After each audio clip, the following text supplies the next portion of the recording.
everyone. It is David Ault, and once again, I'm feeling very humbled that you would choose to be here with me for the gathering. Today is sort of going on a journey to talk about uncertainty, and the way that I'm approaching it feels a little bit like a sewing project. Like I have a patch of a story here, and an anecdote here, and a quote here, and going to try to sew all of those together in order to bring some peace and relevancy to your heart and to mine while we stand in a human world that is filled with uncertainty. So I'm going to get started sewing here. The first gift that my partner ever gave me, we were about 6 months into this surprising relationship. And it was my birthday, and he asked me what I wanted. And I laughed and I said, I would like a palette of rocks. Not just like, small rocks, but those big boulders. Just a palette so that I could use them in my backyard to make something or bring something to life that was a vision in my mind.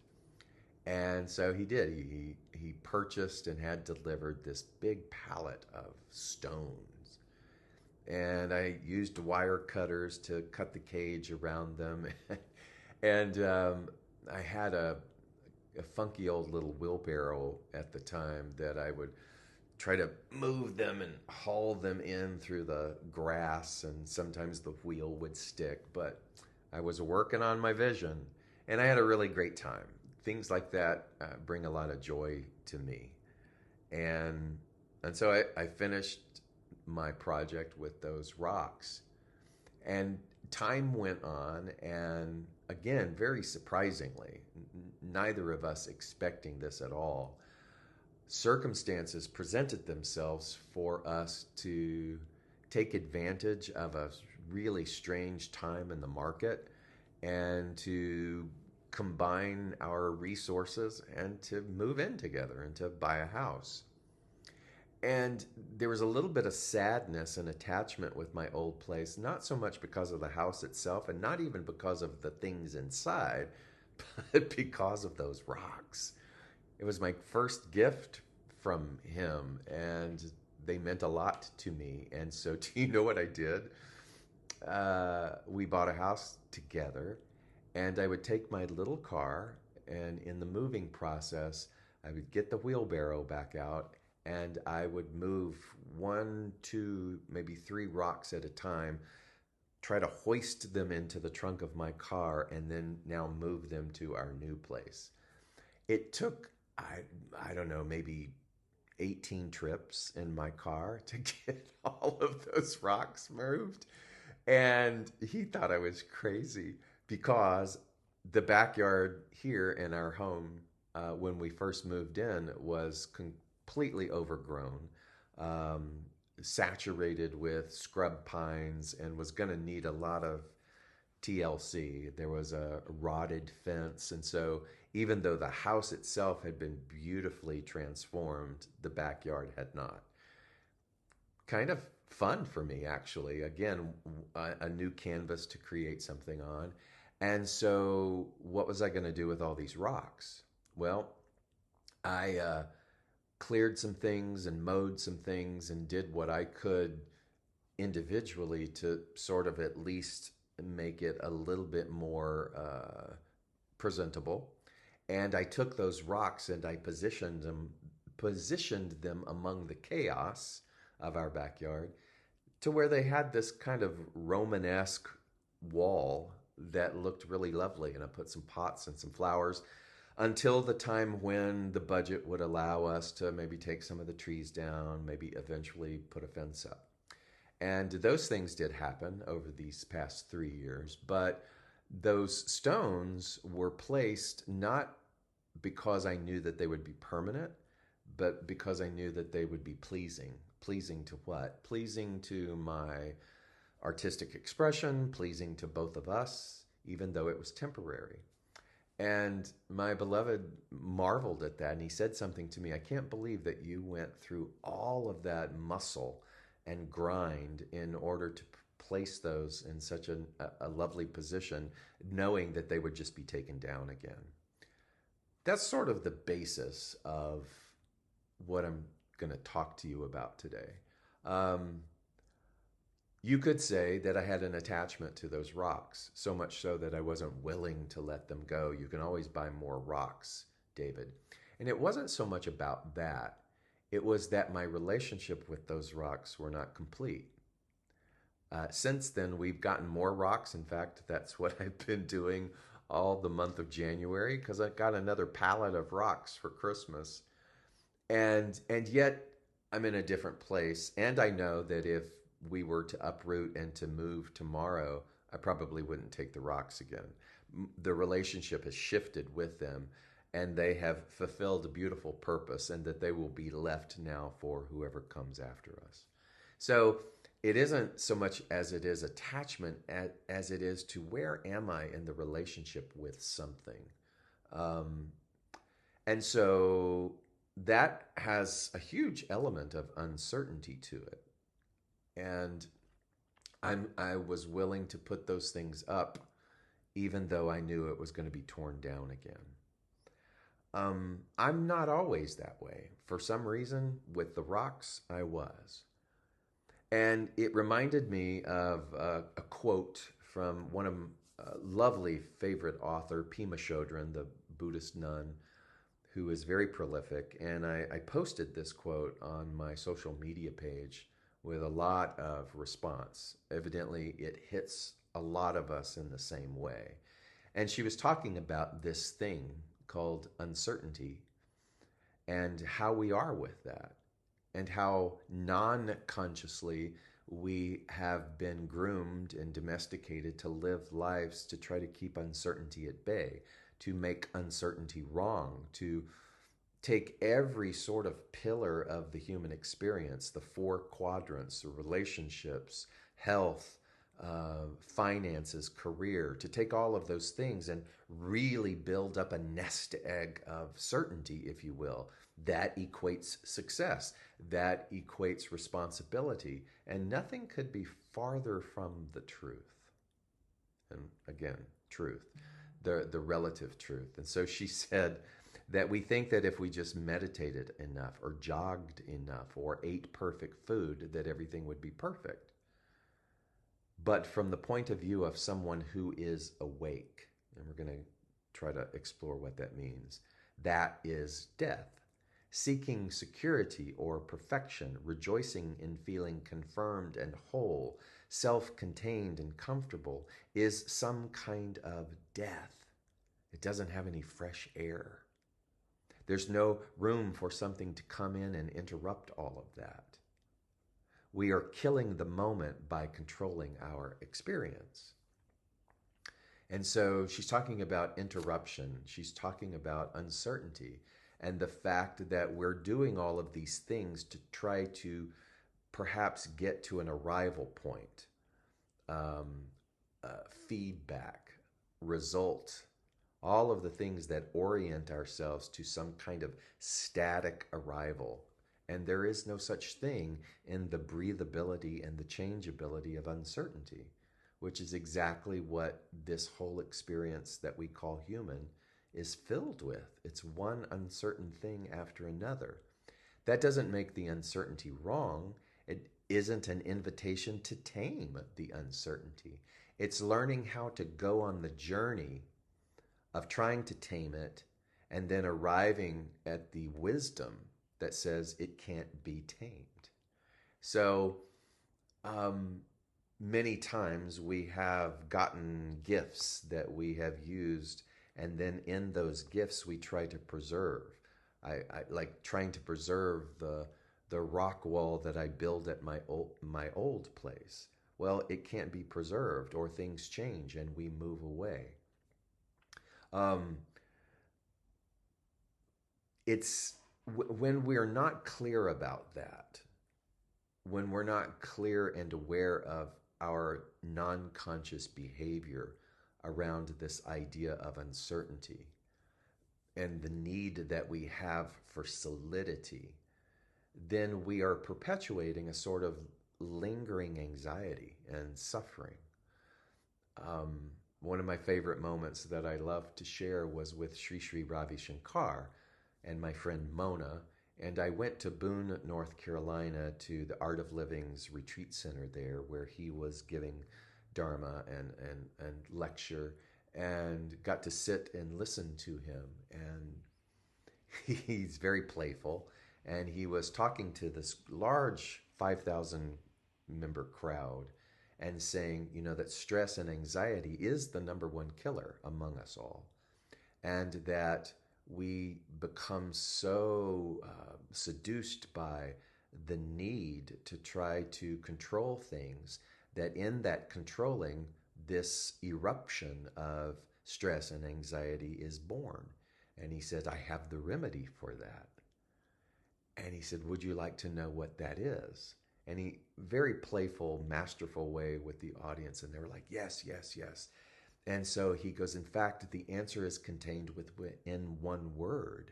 Would you like to know what that word is? And everybody's leaning in, going, yes, Shri Shri, yes, Guru Dev, we want to know. And he said, that word is perhaps.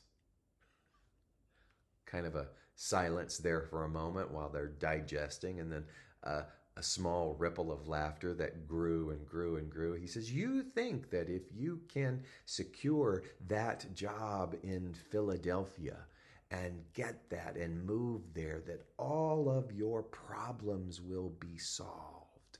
And I would say to you, perhaps.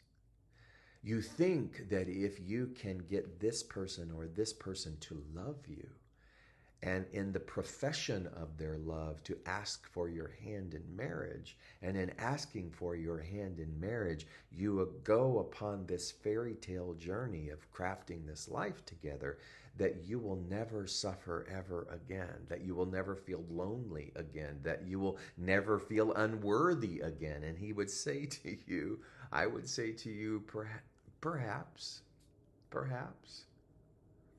And what he was masterfully showing to all of us was the way in which unconsciously we're moving through life, trying to prepare, to lasso, to wrestle, to acquire some type of false solidity, some type of false security.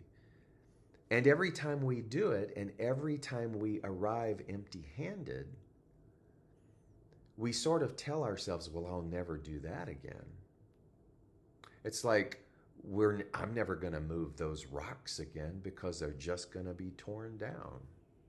It's kind of like saying, why make the bed when I'm just going to get back in it again?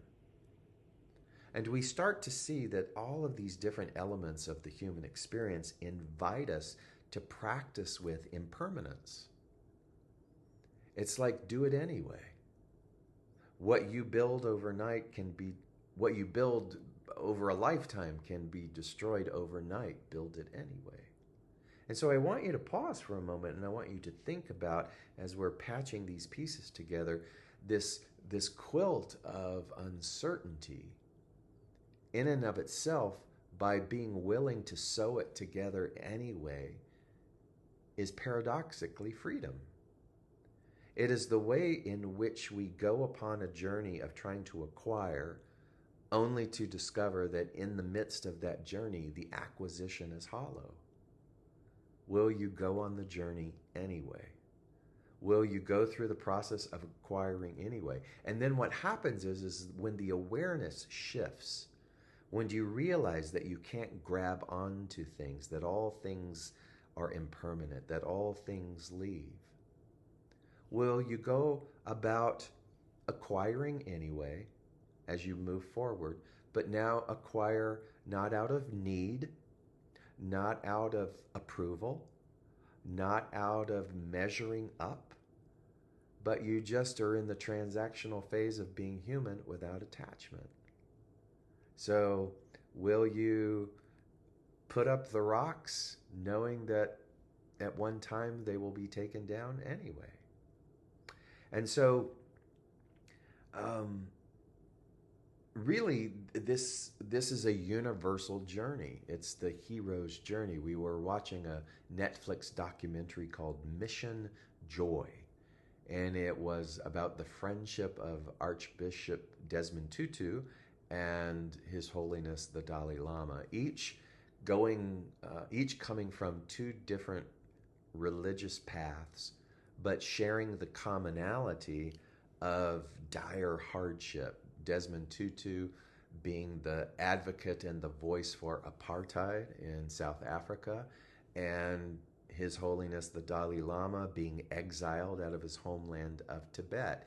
And each of them, now well into their years, getting together and talking about how beautiful it was that these horrors happened, not because of the harm that was given necessarily to the people around them, but to themselves.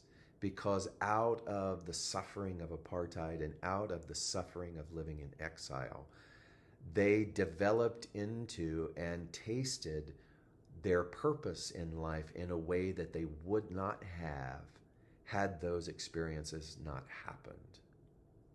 And so by embarking upon this path of uncertainty, I don't know what's going to happen in the midst of this massive inequality of apartheid, but I'm going to go on the journey anyway. I don't know what's going to happen by having to leave my homeland and live in exile, but I'm going to go on the journey anyway.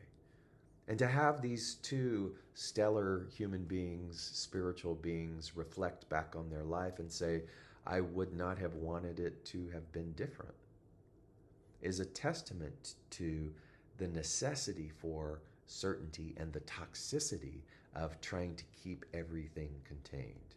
Remember, Pema Chodron said, seeking security or perfection, rejoicing in feeling confirmed and whole, self-contained and comfortable is some kind of death. It doesn't have any fresh air.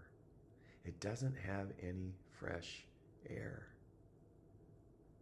Another piece of the quilt, Krishnamurti said that when you strip yourself of your words, your conclusions, I loved that. When you strip yourself of your words, your conclusions, your experience, you are nothing. At least nothing in what you thought was your identity. And can the mind, the universal mind, the individualization of that universal mind, which is us, can that part of us observe all of that and not move away from it? Not move away from it. What does that mean? Can we observe the crumbling, the dissolve of a worldview, of an identity? Can we be in the midst of all of that, of being stripped of our conclusions and not try to run and hide to a form of security? Can we just witness it? And in the witnessing, we start to see then, as Pema Chodron said, that nothing is as it seems.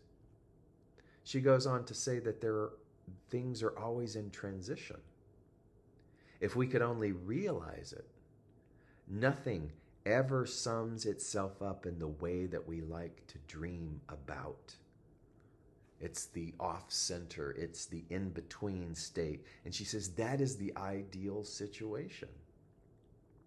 I had to reflect a little bit on all the pivotal turning points of my own life and how in getting away from the situation of my upbringing in Texas and the varying forms of abuse and poverty and oppression and dealing with my own homosexuality and the condemnation that lived within the breath and the air of the religion that I was in. All of those things forced me to flee to the arts being acting, the finding solace in that, finding solace on the stage, finding solace within music, and wanting to build security around that, build an identity around that. And when you go to pursue that,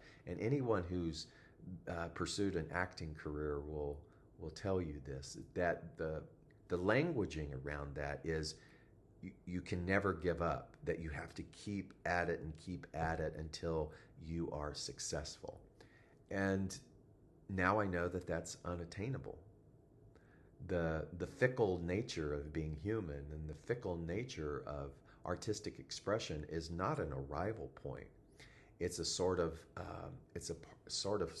shucking identity away so that you are left raw and vulnerable. And even if nothing ever comes from the awards of humanity, you would do it anyway. And I look at moving to New York City with barely a dime in my pocket and not knowing anything, and from that building a craft and learning the ropes and doing all of the things, and eventually even moving to Los Angeles and having just a taste of that as a professional life. And just that taste alone was enough to perpetuate the ongoing hunger, the desire for that. And yet, along the way, things shifted and changed. And so much so that even when I go and see theater today, even sometimes when I watch a movie and a script that moves me deeply, I can still feel the percolations of that desire and the thoughts that, oh, if you had just stuck with that. But I migrated over to spirituality. I migrated over to music in a forum that was blended with my spirituality. I met Louise Hay. I got into this group.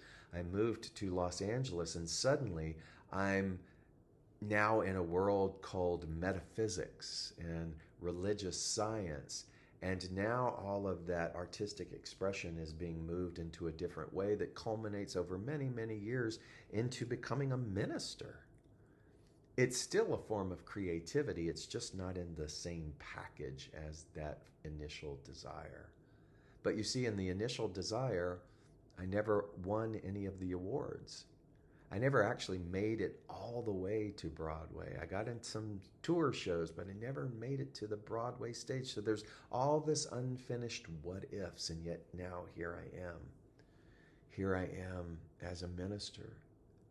And I fumble and stumble my way through that until there is just a little bit of a stride. But even in that little bit of that stride, for me professionally, in wanting to be the very best that I can be, there was still an image in my head. The image in my head of human success that equated to a building and equated to large numbers of people and equated to orchestras. I remember that I would write the incidental music for our services, and I could imagine the orchestral arrangements of those pieces being played, and all of those things culminating to where that actually never arrived as well. And when I knew that it was time to move on, as I overlaid that with my service work and my nonprofit work and the global education and the life-changing things that happened to that, still to this day, so many things unattained. And I start to see how in each of the pockets of these, in relationships, oh my God, realizing all of the failures, quote, quote, failures, when actually what they were stops along the way, each of them containing transition. And now here I am.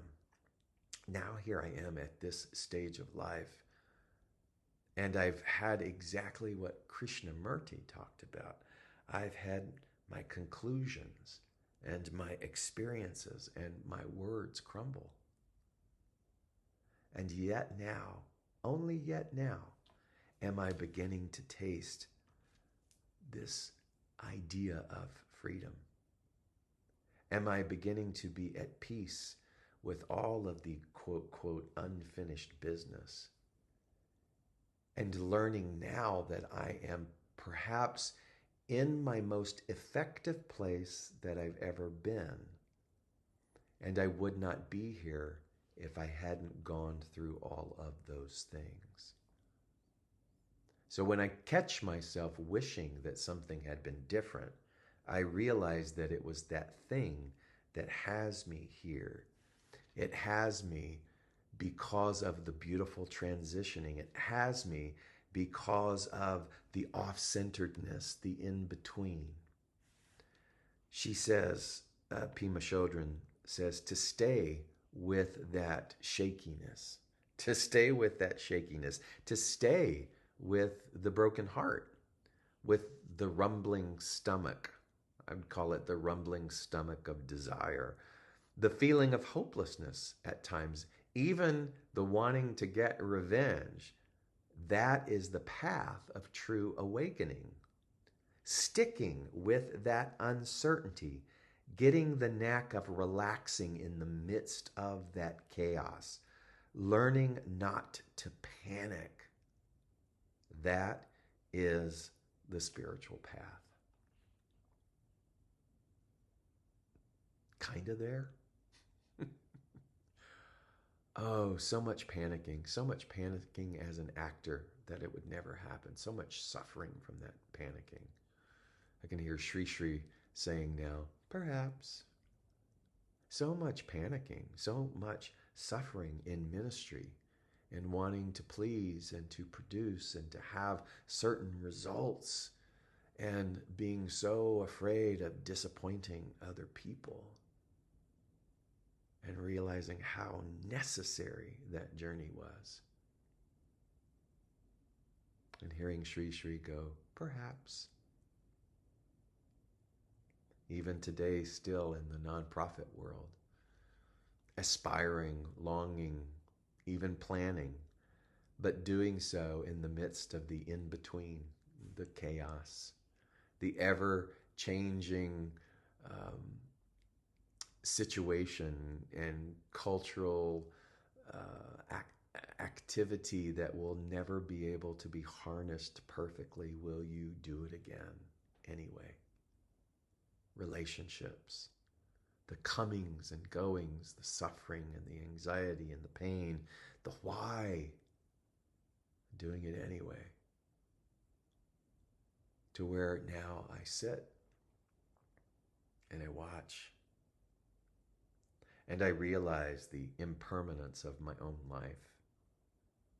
I smile a little bit at the ego that still wants to do this and do that, be known for this and known for that, to be liked for this and for that, to get caught up in legacy and succession plans. And I know that I do all of those things anyway, but now do I do them not with a tight grip and not with a dependency upon their blooming and producing in a certain way, but do I do them anyway, allowing them and allowing me the breathability to be sweetly surprised and to let my disappointments be fertile soil for some new thing to be birthed from me? Can I let go of my conclusions and my experience, my quote wisdom? Can I let all of that go and be in this delicious moment of the now? That's the quilt of uncertainty that we are sewing together. May you continue sewing. Don't put it down. Continue sewing. And in that, discover for yourself a new relationship and a new love, actually, as paradoxically as it sounds, with all this uncertainty.